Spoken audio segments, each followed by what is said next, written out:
important are your teeth? Do you even think about it anymore when you're chewing, unless you actually have a tooth problem? Maybe you have an achy tooth or something like that. You don't really think about it. You drink that ice water and it gets really super sensitive. Do you even really think about it? But do you even think about it enough to make sure that you are going and visiting your dentist at least every 6 months for a checkup and or tooth cleaning to make sure, and x-rays to make sure that everything is running properly? I'm here with Dr. Kelly Smudde from yourvalenciadentist.com is their website. Good morning, Dr. Smudde. Good morning, George. How are you? Just fine. And I will say, obviously, you have a very nice smile. So that's always a good sign, first of all, when your dentist has a good smile. That's the first sign. But you guys are located in Tourney Road, excuse me.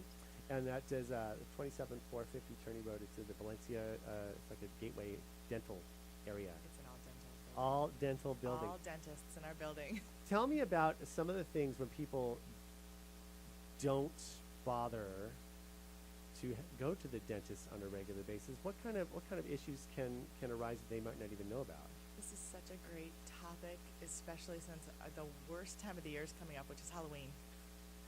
Dentists despise Halloween. So just knowing that Halloween's coming up, we have a lot of issues this time of year. And everyone goes out and trick-or-treats and then eats all that candy. And then the candy gets stuck in between your teeth, or you start sneaking your kids' trick-or-treating bags. And then what happens is we're all human, and everyone just decides to go to bed or to eat and drink all the sugary eats and treats. And then sometimes you forget to floss or brush, and then you start getting the cavities, and you need us a little more than you would normally throughout the year. Exactly, and it's still important. This is between now and basically the day after New Year's, where we decide we're going to throw all that stuff out, and I'm going to cleanse, and I'm going to kale, nothing but kale, until about right around the summertime it starts to kind of build back up again. But we're talking about things such as, when you're not flossing, of course, we know that bacteria builds up in between your teeth and gums and things that you can't see. So it's not just enough to brush and or even brush well and do the 2 minutes. It's very important to floss, right? Right. Every tooth has 5 surfaces that you can see above the gum line. And so when you brush, you're doing great with 3 of the surfaces. And so you can brush 3 of the surfaces really clean. But if you want to get the other 2 surfaces, you've got to floss. So that's why you've got to do both. So people ask me all the time, well, what's more important? Should I brush or should I floss? If I don't have enough time, what should I do? One or the other. And I said, well, it depends. Do you want a cavity on the 3 surfaces or the 2? That's right. So which cavity do you want to have where is most, make a little time for yourself. It really doesn't take that long. We're talking even just 2 minutes per brush, and make sure you're getting all of your angles. What is it, like 30 seconds per side? Correct. Upper. Thank you. I got I didn't make it through geometry, so when you get into okay. those types of things, it's a 4. That's why we're here. The 4 points of your mouth and your teeth, very, very important. And other things too, because when we talk about flossing, we're talking about making sure you're taking the time to get in between the gum line, not just scraping what's in between the teeth, right? Right, and a lot of people say, you know what, I don't like to floss, and that's what most people say. And so nowadays there are so many different types of flosses on the market. If you don't like to floss with a certain type of floss, just throw it away and get a different type. There's so many different brands and types, and there's wax and unwax, and there's flavors and mints and cherry flavors and bubblegum flavor. There's something that you're gonna like. And now there's even there's shower picks and shower flosses, and there's irrigators. There's so many different things that if you don't like one thing, try something else. Right. So there's something for everyone. Now here's something else too. Water picks, which a lot of people have, does that replace flossing at all? That is, everyone asks me that. That's such a great question. It's a great adjunct. So I would love to say yes, because that would solve so many problems, but it's a great adjunct. It's like a power washer. It's great to power wash, but you still have to do the deep cleaning inside.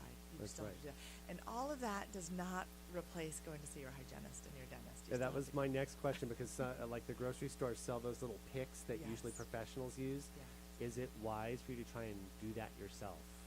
Well, I always say it's great to, if you've got big chunks of bacteria, the plaque in your mouth, the plaque, what it is it's live bacteria. and the bacteria starts eating away your gums. You are and your freaking out so many bones. people right I'm now. sorry. Oh my everyone. gosh! No, it's all good. morning. It's all No, good. I'm sorry. This isn't great breakfast talk. It's I all apologize. fine. But you know what? How many people are gonna floss now right after? I know they have everyone's going to breakfast? stop, pull over, and start flossing. But yeah, but if you can get those, it's good to get the big chunks out, but at the same time, a lot of times it's not safe. We'll see people that hurt themselves or that damage their gums and their gingiva. So I would say, when in doubt, just get another cleaning. Just Right. come in and have the professionals do it. No one's going to hurt you, and we're going to make sure you're nice and healthy afterwards, and all the bad bacteria is out of there, because if bacteria is strong enough to eat away the hardest surfaces in your entire body, which is enamel, think of what it's doing to the flesh, like the gums. So, I mean, just to get that bacteria out, and it's all non-surgical, that's what a cleaning is. Right, and so also those hooks, when you leave them in your drawer and you put your brush in there and everything else, so all kinds of stuff, you don't have them properly sterilized extra bacteria. anyway. Exactly. And finally, really, on that, when you ignore all those issues, it's not just about having a toothache. It's something that can seriously cause other health issues if you ignore those types of problems, right? The bacteria that is in your mouth, your head is connected to your whole body. So the blood that flows throughout your teeth and throughout your gums, your head is connected to your heart. And so any type of periodontal disease, it can cause low birth weight babies, heart disease. You can have a if you've got diabetes, it's hard to stabilize your blood sugar with periodontal disease. So any type of people that are having a hard time stabilizing their blood sugar, or just any type of high white blood cell count in their bodies, where I always say, get a really good cleaning, make sure you've got a really good checkup. And a lot of times they'll feel a lot better, and their whole body will be more in sync, because we're just getting all that bacteria out of their body. Their body doesn't have to work so hard, because we're helping out your white blood cells, and we're getting all the bacteria out, so that your body isn't working so hard, and you're not having to do all that on your own. Food tastes better, the air smells cleaner, and the sky is bluer. Go see your dentist. Smudde Advanced Cosmetic Dentistry on Tourney Road. You can learn more by going to yourvalenciadentist.com. Dr. Kelly Smudde, it's May I been say an one more absolute. thing? Yes, you may. One more thing. We are having the day after Halloween, since we're talking about Halloween, the day after Halloween, we're having a Halloween candy buyback. So after you go trick-or-treating, you can come to our office, relinquish all the kids' sweets, and we'll give the kids $1 per pound of candy. And then they can meet the troops, write letters, and we'll send the letters to Operation Gratitude, so that they're helping out the troops that are serving overseas. So that's the day after Halloween. Saturday, November 1st, 2 to 5 p.m. Thank you. You bet. Thanks so much for stopping by. Going to do a traffic now. All right. Go see your dentist as soon as you are done with your day, or set it up.